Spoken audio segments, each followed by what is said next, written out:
connection is successful. Meticulously planned. Peter, Come and gave me cortisol spike. Yeah, I'm not gonna watch it. 300,000 people hid in plain This is one sight. of Robert Kirkman's most overlooked comics, and it's called Oblivion Song. In this world, a whole chunk of Philadelphia just disappears, like it gets ripped out of reality, and nobody really talks about what's on the other side. Until now. Philly. And the crazy part is, one guy never stops going back. Every time he crosses Alright. over, it's like he's stepping into a place that shouldn't exist, full of monsters, broken landscapes, and people the world already gave up on. But he can't let it go, not even for his own life. So today we're going to break down what actually happened to that missing city, why this world is way more dangerous than it first looks, and how one man basically destroys his own life trying to bring people back from a place that might not even want them returned. 10 years ago, something terrible happened in Philadelphia, where an entire chunk of the city, along with roughly 300,000 citizens, was suddenly transported to another dimension, a hellscape known as Oblivion. Nathan Cole is a brilliant scientist who was able to find a way to go inside Oblivion and search for survivors. He finds a couple that are still alive and shoots them with special teleport darts that take them outside the city, but now there's a giant monster running after him. His teleport device is broken, so he can't use it to escape, and the monster is relentless. He is eventually cornered and is about to be eaten alive, but Nathan uses one of the darts on himself, stabbing himself in the neck and teleporting the heck out of there. The survivors are shocked and scared. They've spent 10 years inside Oblivion, and they consider it their home now, but Duncan and his wife, Bridget, are trying to calm them down. They've built the base at the edge of the city, and the two survivors are being taken care of. They're gonna be just fine. It's been so long since they've found any survivors, and news breaks out immediately as the couple is taken to the hospital and reunited with their loved ones. After a part of the city was teleported into Oblivion, what remained was invaded by alien monsters, but they've managed to contain them by building a giant wall around the city. There's also a memorial dedicated to everyone who disappeared that day, but Nathan crosses off the names of the two survivors he was able to rescue today. Nathan wants to continue the mission and go back and save as many people as possible, but the government is unwilling to spend any more money on this, claiming it can be dangerous. His actions could be weakening the dimensional barrier, and he could cause another transference. It could be a whole city this time. Nathan also has a personal agenda. His brother went missing that day, and he's been trying to find him ever since. Duncan was also trapped in Oblivion, but ever since he was saved, he's been on edge and is kinda jumpy. Nathan gets into an argument with his girlfriend, Heather, who works for the government. She's against him risking his life trying to save his brother and calls him out, saying he's no hero. He wouldn't be doing this if it wasn't for his brother. The next day, Duncan says that sometimes the place was kinda nice when the monsters weren't chasing him. The breeze, the creatures in the distance, the insects, it all sounded like nothing he'd ever heard before. Nathan knows exactly what he's talking about and calls it the Oblivion Song. It's haunting, but beautiful in a way. He goes on another mission inside Oblivion and finds a rotten corpse. He buries it with dirt while remembering his brother and saying he's sorry for screwing things up. Two people are watching him from the top of a building, but they don't understand why he's hunting people and shooting them with darts. Maybe he's killing them. There's a third guy named Edward who says they need to set a trap if they want to find out. Nathan takes the couple he was able to save to a museum dedicated to the people who survived that day, and also to everyone who lost their lives. When it happened, monsters started showing up and there was chaos everywhere. Over 20,000 people lost their lives before the army was able to evacuate. They've managed to kill a giant monster, which is now displayed inside the museum like a dinosaur. Nathan explains that he was able to figure out a way to go into the other dimension by analyzing the altered vibrational pattern of the matter in the area affected. It was just a matter of time before he built a device that would alter matter's cellular vibration, allowing him to go there. Patricia sees the memorial and gets emotional, saying there are others like them, many more, but her husband wants her to keep quiet. Apparently there are over 100 people living out there. They're organized, and they've been living there, working together for years outside the city. But Heather isn't so sure they can trust Patricia and her husband. They've been through a lot. And besides, the government's never going to approve funding the project based on their testimony. He knows they are being led by a guy named Edward, and Nathan thinks it might be his brother. He wants to build a small team and asks his friend Marco for help. But Marco has a family and kids now, and he doesn't want to risk his life going back there. There's too much at stake for him. Nathan decides to go on another run all alone, but this time he plans to spend an entire day here. Out of nowhere, he gets attacked by a giant monster and he falls off the side of a building. This place is dense with vegetation, which softens his fall, and he survives, but he's not alone. A man ambushes him and points his gun at him, asking him to stay still and not move, or else. They are not safe, because the monster is still here and it comes after both of them. The guy wants to shoot it, but Nathan doesn't want him to kill it. saying it's just a wild animal and there's no reason to kill it. Resistance. Nonetheless, the guy values his life more and shoots What the the animal, killing fuck? it on the spot. He claims it would have chased after them and never stopped until they were both eaten alive. Nathan says he's looking for a group of people and he can take them back. He can take all of them back. He then takes out his gun and wants to shoot him with a teleport dart, but the man dodges. He doesn't understand why Nathan just tried to shoot him and wants to blow his brains out, but Nathan teleports out of oblivion just in time. The dart was shot straight into the dead monster, and the man takes it out, wondering what it does. The fall from the building took its toll and Nathan was injured. He's got a sprained arm and lots of bruises, but he's gonna be just fine. Heather is worried and doesn't understand why he just doesn't give up. They have something special going on. Doesn't he want more for them? Why does he keep risking his life by going there? But he can't stop. He's determined to keep going and possibly find his brother. Duncan isn't so sure those people even want to be rescued. They're just gonna come back and go back to their lives as if nothing happened. But he did it. Also, the couple Nathan saved earlier are doing fine, but Duncan isn't so sure. Nathan meets with Olive, a woman he was able to save who's trying to live a normal life now, but it's not easy. A few moments after they were transported there, the survivors started splitting into larger groups, and one group left the city. Here we go. But Olive thinks they are gone because they went into the jungle and never came back. She's paranoid and freaks out the moment a couple of dogs get into a barking competition. He tries to calm her down, but she can't continue the conversation now. The guy from before goes outside the city and enters the jungle alone, or so he thinks. A monster ambushes him from behind and jumps him, but he loses his shotgun during the struggle. A group of strangers comes to his rescue and shoots the monster, wondering what he's doing here and calling him a killer. He shows them the teleport dart he grabbed earlier and says he has something they're going to want to see. This guy's name is Keith, and he says he took the dart from the hooded man, the one who's been kidnapping their people. The woman's name is Maria, and she agrees to take him back to see Edward, but he had better keep his distance because they think he killed his family. Keith says he didn't do it. It was the faceless men who took his family. But nobody believes his story because nobody else has seen these faceless men. The way back to their camp is dangerous. There are monsters everywhere and they need to keep quiet. While they were hiding, Keith manages to escape, but Maria wants to focus on their mission so they don't chase after him. It's the 10-year anniversary since the transference happened, and Nathan goes back to work at one of his secret lockers, but someone is spying on him from a distance. Duncan wakes up screaming in the middle of the night and nearly hits Bridget with a lamp. He's been having episodes recently. Even though he left Oblivion a long time ago, he still hasn't fully recovered. Nathan is working on a machine of some sort, but it doesn't work, which is pissing him off. He goes back inside the containment zone and finds Bridget crying in a corner. She tells him about Duncan's episodes, and he thinks he should talk to other people who have been inside Oblivion. Nathan goes back inside to find more survivors, but this place is crawling with dangerous creatures. He hides from them and hears someone calling for help. He gets closer to see who it is, but he falls straight into a trap and is hanged upside down. It's Maria and her crew who want to take him prisoner, but he puts up one hell of a fight. Nonetheless, he is overpowered, but they need to keep quiet because there's a giant monster roaming the streets. They want to take him back to Edward, their leader, but upon hearing that name, Nathan says he might be his brother. Maria wonders if his name is Nathan because she knows about him also. Edward is really his brother. Realizing the truth, she decides to untie his hands, but not before he explains what the teleport darts actually do. Bridget talks to her husband and suggests talking to other people who've been rescued from Oblivion, but he doesn't want to do it. He claims he just needs to work. He needs to lose himself in the work, because that's what helps him. She goes outside to take a break, but Director Ward and a bunch of soldiers have come to take over the base. Director Ward says he's here because Nathan's been working on something secretly, and he thinks it might be a bomb. The way back to camp is dangerous and beautiful at the same time, but not everyone is happy to have Nathan with them, and one guy nearly pushes him over the edge. He's been kidnapping their people and they hold a grudge, even though he claims he's saving people, not kidnapping them. They finally arrive at their destination, a camp built inside the jungle where humanity has found a way to thrive.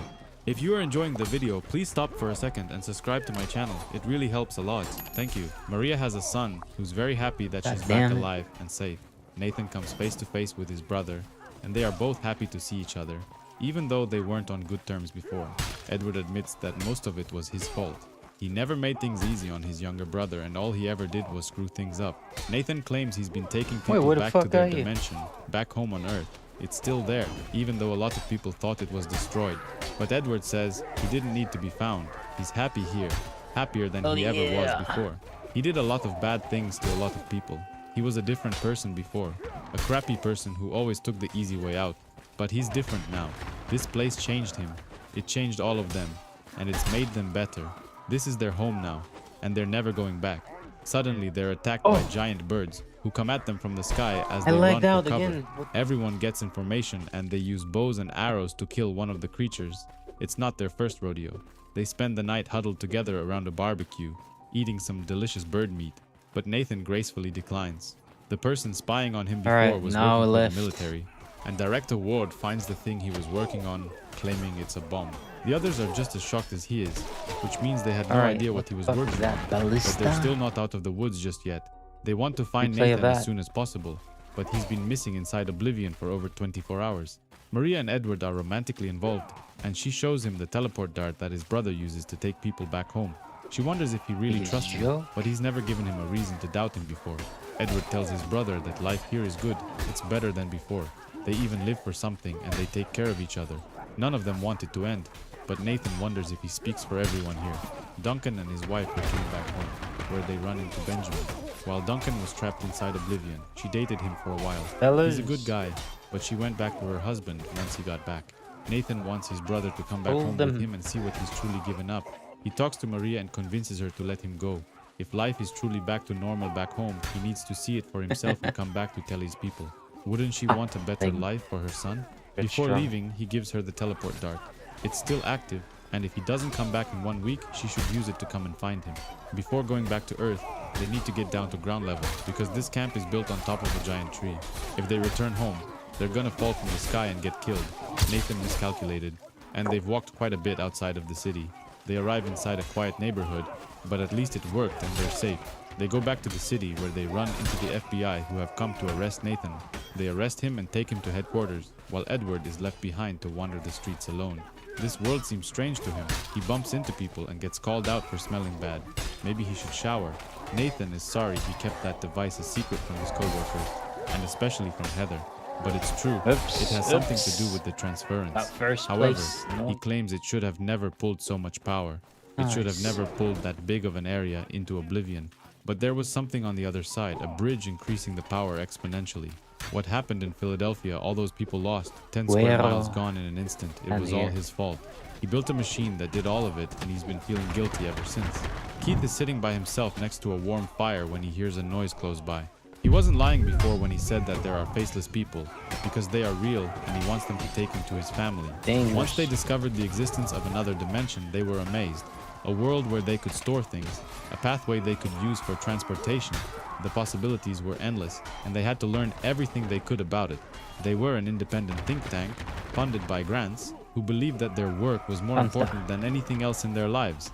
Their small team consisted of brilliant scientists from different backgrounds, with different areas of expertise. Together they were able to build a device called the binary tether generator. The generator was created to speed their molecules up to the speed of the energy from the other dimension. It would create a disruption field in the immediate area, pull them to the other side and vice versa, so they could view the overlap. They were so confident in what they were doing that the argument wasn't if they would activate it, but rather when. Finally, the day came to turn on the machine, but at first it seemed like all the device did was knock out a portion of the city's electrical grid. In those first moments, nobody noticed anything had changed. The streets looked the same, but the sky wasn't right. They started to see things, flashes of an odd bird in the sky, a strange insect, and that's when they first noticed the Oblivion song. Things around the edges of the city escalated faster, but they were at the center of the transferred area. It took time to reach them, but when it finally did, all hell broke loose as thousands of monsters started invading the streets, attacking anything in sight. The group of scientists were killed in the early moments, and soon, only Nathan and Catherine had survived. They went outside and realized what they had done, that they'd pulled a whole section of Philadelphia into this new dimension. What they did was impossible. They didn't have a fraction of the power needed to boost their signal to achieve that kind of range, but it still happened. Nathan and Catherine went on a mission to turn on the machine again and make things right, but the power was gone, and they needed to gather batteries to power the machine. It worked, but Catherine was killed just before turning it on. So Nathan returned home alone. That's when he realized the full extent of what had been done. They hadn't just pulled their area into another dimension, but they traded places and brought some of that dimension here. Nathan focused his life toward getting those people back. He used the device to develop the technology used in the rescue effort. He only had to reverse engineer his team's technology, but everyone called him a genius. Everything happened because of him and his team, and he feels sorry. but Director Ward finds him disgusting, while Heather is disappointed Such an in him for asshole. not telling her the truth. Bridget talks to Duncan and tells him about the man she was dating while he was stuck in Oblivion. Things haven't been great between them, and it's mostly because Oblivion still haunts Duncan, and he can't put it behind him. Director Ward says they're gonna keep Nathan locked up for a very long time while they figure out a way to weaponize the device. A couple of his buddies in the defense department are itching to get their hands on it. Heather visits Nathan in prison and gives him 2 teleport darts, saying he needs to get out of here because they want to weaponize his device and he needs to stop that from happening. He uses one of the darts on himself, but the prison was on the 2nd floor and he begins free falling in the other dimension. Luckily, he lands in the middle of a swamp and the water saves his life, but he's not out of the woods just yet. This place is crawling with sea monsters and they come at him from all sides. He manages to escape and arrives in a strange place, which is calmer and much safer. But he sees humanoid shapes somewhere in the background. He uses the 2nd dart and is teleported back home, but a car nearly runs him over. He's had one hell of a day and goes to his only friend in the city, Duncan, who isn't thrilled to see him. Nonetheless, Duncan lets him in and allows him to take a shower and clean himself up. Nathan wants his help in finding the device and stealing it from the military, but Duncan refuses to help. Meanwhile, his brother goes to see Lucy, a former girlfriend who's happy to see him, but she's dating another man now. He tells her about Oblivion and how amazing it is. There are rolling hills over the horizon, and beauty as far as the eye can see. There are 3 suns and the sunsets are amazing. They play off each other, and at different times of the year they go down in a different order. Nathan comes knocking at the door. He knew that Edward would eventually come to see Lucy. He tells him about his plan to steal the device and his brother agrees to help him. He just needs to point him in the right direction. Director Ward knows that Heather is the one who helped Nathan escape, but he can't prove it yet, so he just threatens her. The 2 brothers go back to the convergence zone and stock up on some gear. This place is safe because the military is scared to leave guards here since it's dangerous. But Edward agrees to help his brother on one condition. When this is over, he wants him to take him back to Oblivion and abandon him there. He was happy there, and he doesn't belong here anymore. In Oblivion, things were different. He has his life together, and all of his distractions were gone. His life was simple. Life over there is better, and Nathan shouldn't be talking him into coming back. In fact, they should be focusing on bringing everyone over there. Nathan thinks his brother is crazy, but everyone in Edward's camp treats each other as equals. There's no fighting, no hierarchy, and no taking advantage of the needy. All those problems are gone. Nathan says he's been there and it's not safe. There's danger lurking around every corner and no shortage of creatures who want to eat you. But nobody in Edward's camp was cowering in fear. Before they could finish talking, the cops show up and break inside, asking them to surrender. But the 2 brothers do the opposite and use the teleport belts to go into Oblivion. The fighting continues there as well, but Edward insists on remaining here after they steal the device back, and Nathan eventually concedes. They only needed to travel in the direction they wanted before returning back to Earth and arriving at the military base where the device is being kept. But getting inside won't be easy because this place is heavily guarded, so they teleport back into Oblivion to pass the gate safely. Oblivion, however, is a dangerous place and a giant monster attacks them. Nathan is taken prisoner and is about to be eaten alive, but he doesn't want to attack it because he thinks the animals are innocent. Nonetheless, he does it and stabs the monster in the eye, which causes it to let him go. They get to where the military building is located and teleport back to Earth, arriving in the basement parking lot. Heather is here waiting for them and wants to help, saying they're never gonna find the device without her help. One of the doors is locked, so Nathan jumps towards it while simultaneously teleporting into Oblivion and back to Earth on the other side. This allowed him to phase through the door and get inside. 2 soldiers arrive, but they get shot with teleport darts and get sent into Oblivion. Together, they steal the device and load it onto a truck, but before leaving, Nathan needs to do something. He goes back to Oblivion and wants to send the 2 guards from before back home, but not before telling them about the military's plan to weaponize the device, saying he's actually the good guy. Breaking out of the building is a lot easier than breaking in. This place was built to keep people out, not in. Nathan says the device has its own battery and can be activated at any time. That's why they had to steal it back. God knows what might have happened if someone had accidentally turned it on. Hearing this causes Edward to turn it on himself, even though that's exactly what his brother was trying to prevent. He claims he's brought more people to a better, saner world, so they can be saved as he was saved. Out of nowhere, a truck runs straight into them, which overturns the car and throws the device out onto the streets. The same thing as before happened, and a chunk of the city was teleported into Oblivion, but this time only a couple of blocks. The device was damaged and Nathan checks to see if it could still work, and things look promising. But before they could turn it on again, his brother jumps him and claims he won't let him take these people back. Out of nowhere, a monster jumps towards them and hits Edward, pinning him to the ground. He God tries to bless push it with you. his legs, but this thing As is massive sneezing and and much stronger sneezing. than him, and it manages to bite him on the shoulder. His brother comes to the rescue and stabs the monster in the eye. Unfortunately, the damage is much more severe, and Edward is missing a big chunk of his arm and begins bleeding heavily. Back on Earth, things are looking just as bad, because a big portion of Oblivion was teleported here and monsters are running rampant on the streets. Heather is shocked to see this happening once again and wonders if she made the right choice by helping her boyfriend. A monster sees her and begins chasing her, but escaping isn't easy because everyone is panicking. She falls on the ground and is about to be eaten alive when someone blows the monster's head right off. It's Director Ward who says he wasn't going to let that thing eat her because that'd be too easy. He's going to make sure that she and her boyfriend cry for what they've done. The part of the city that was teleported into Oblivion is a mess, and there are monsters running everywhere. But while this is happening, Nathan is trying to fix the device which was damaged during the car crash. Back on Earth, things are looking pretty much the same. The monsters have taken over the streets and people are panicking. Duncan goes to help and tries to save as many people as possible. He's been through this before, so it feels familiar to him.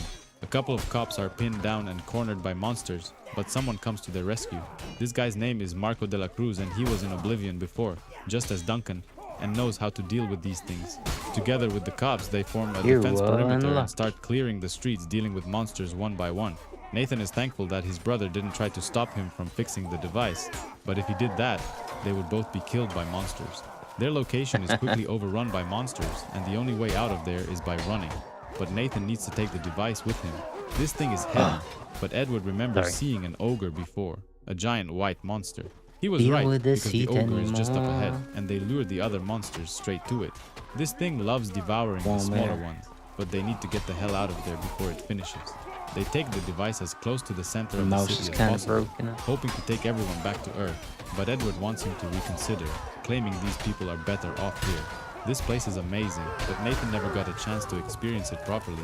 He's never seen the annual synchronized sunrise. He's never taken a boat down the tranquil river.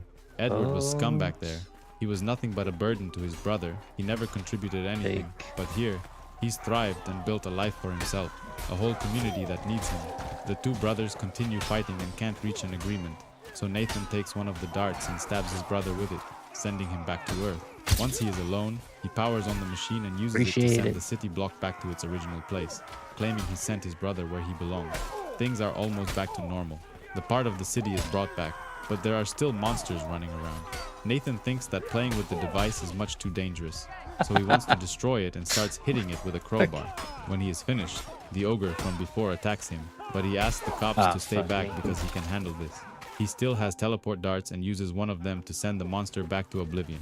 Heather wants Director Ward to arrest her, but he doesn't carry handcuffs and is confident she's not going to escape.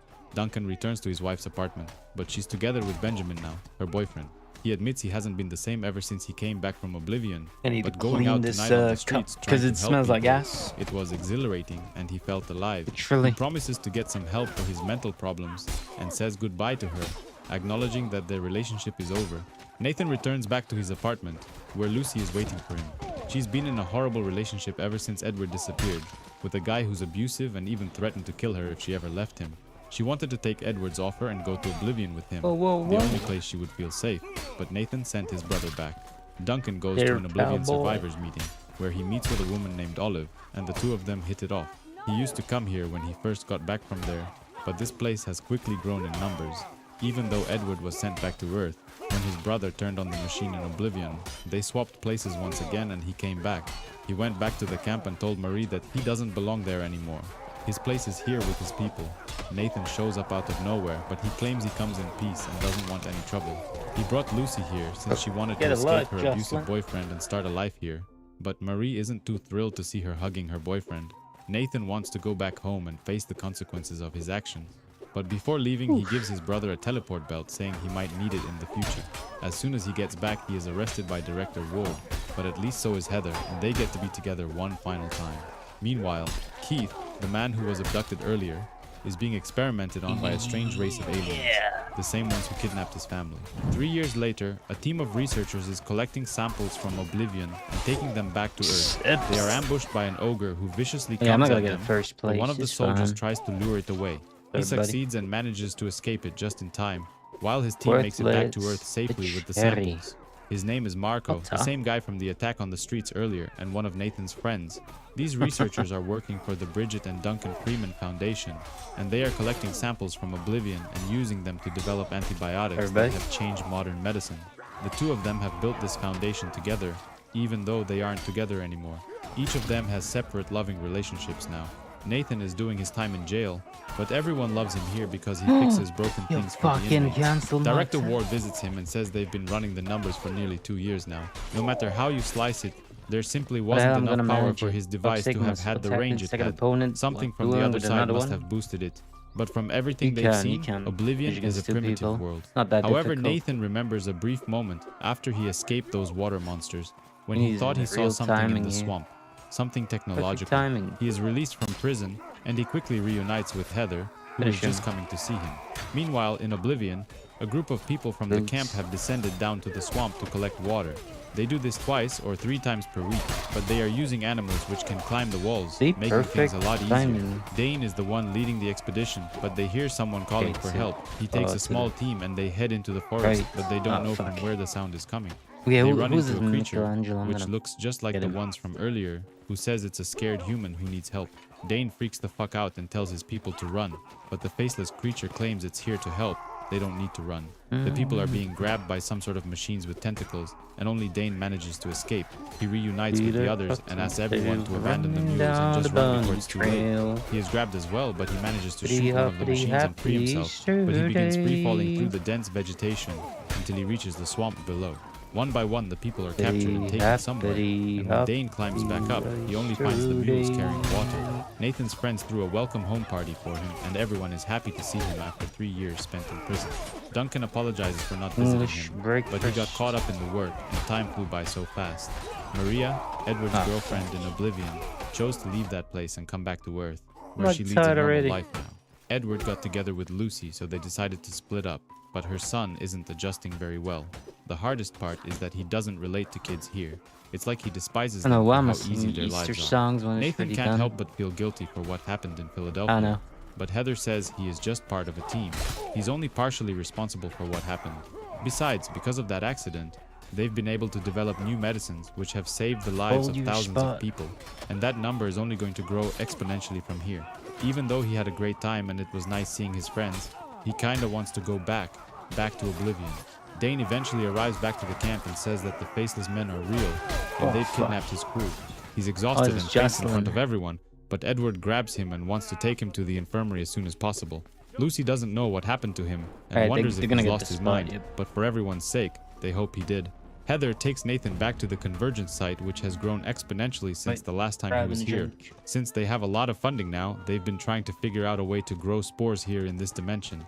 Less dangerous trips, so they can produce more of the valuable plant life. They have multiple teams working now, which work in tightly scheduled 3-hour shifts.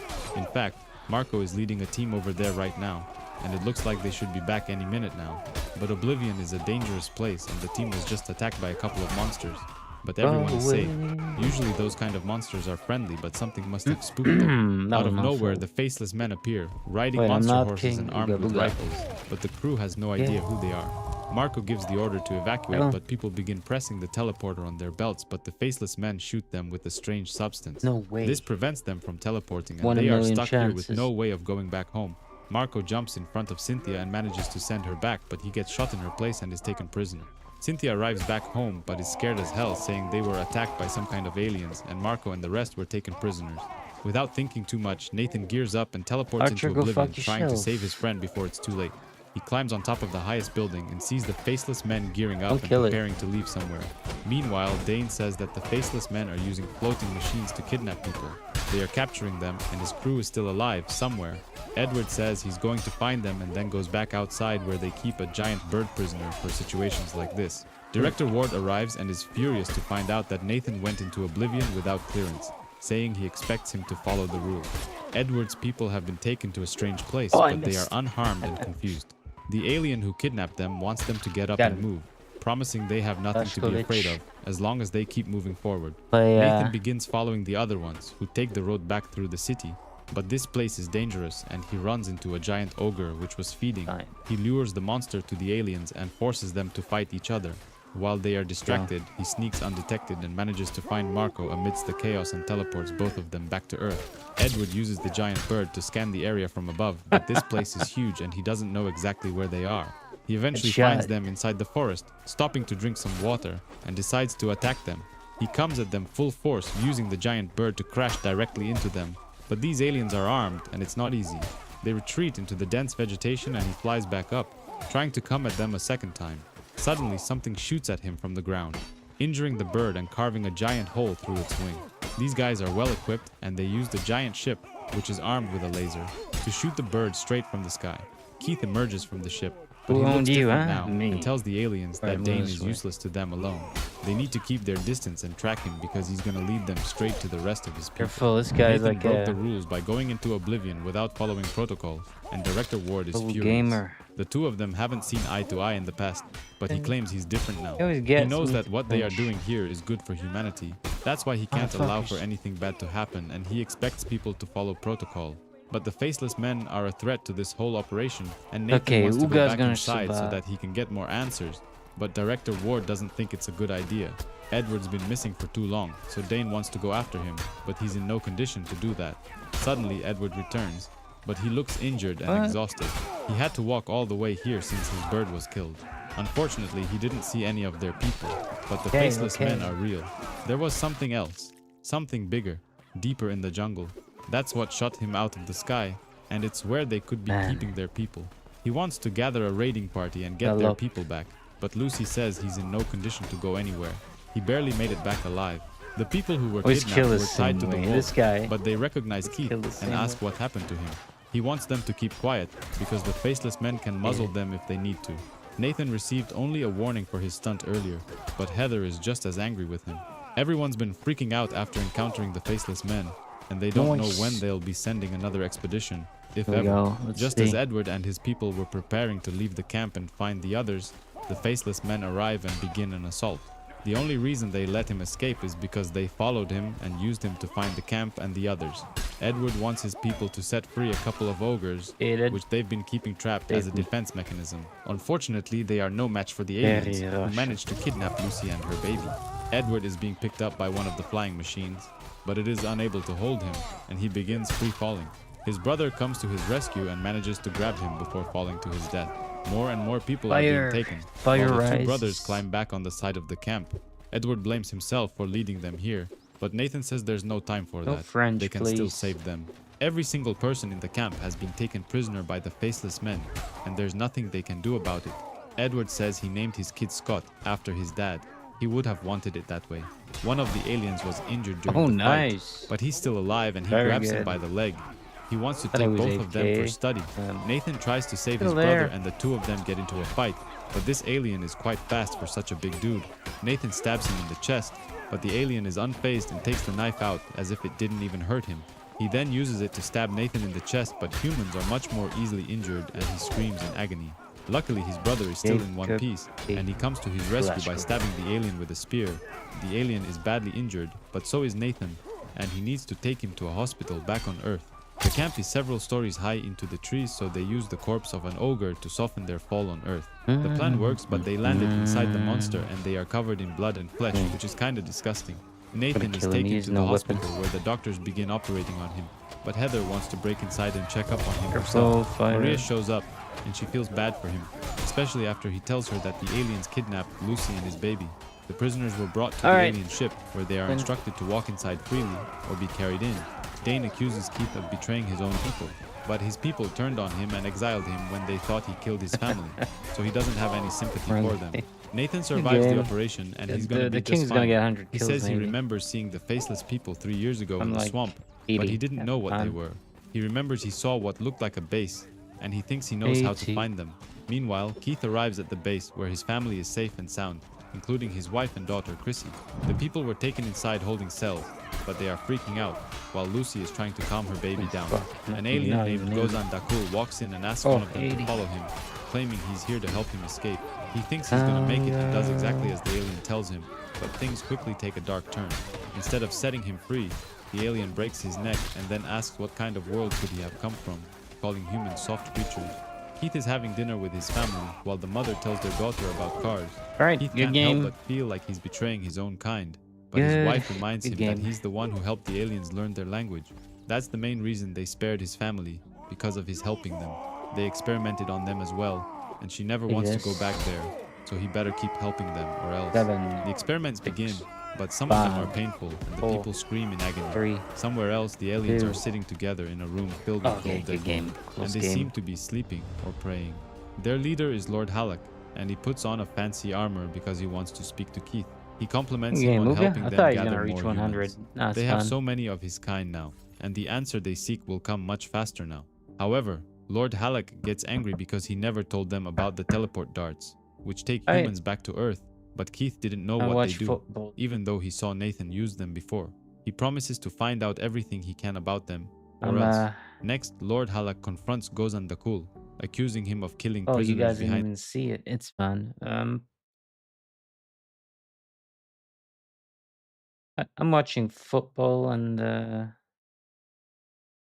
read this person, and I'll see you guys next time.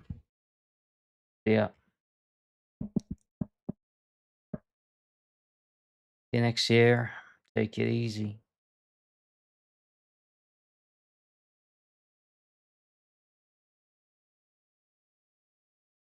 Bye bye.